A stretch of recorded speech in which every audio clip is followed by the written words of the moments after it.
Saan ka galing di ulang kanina? Nasaan yung fried chicken na pabili sa'yo ng tatay? Iuulam natin ngayong gabi.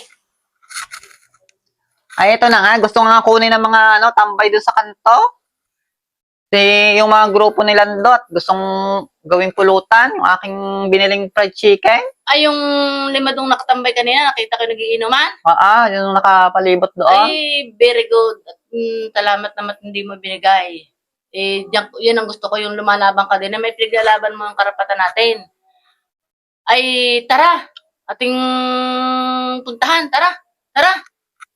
Ay, wag na, inay. Siguro natin.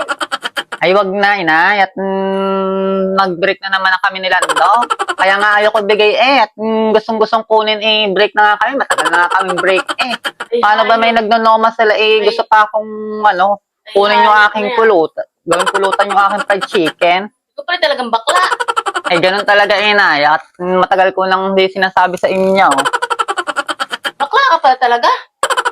Gustong-gustong kunin nila Talagang napag-break na nga ako talagang gustong kunin pa sa akin lahat. Wala na nga pambili ng pulutan. Ay, tuluyan mo na yung hype na nando yan.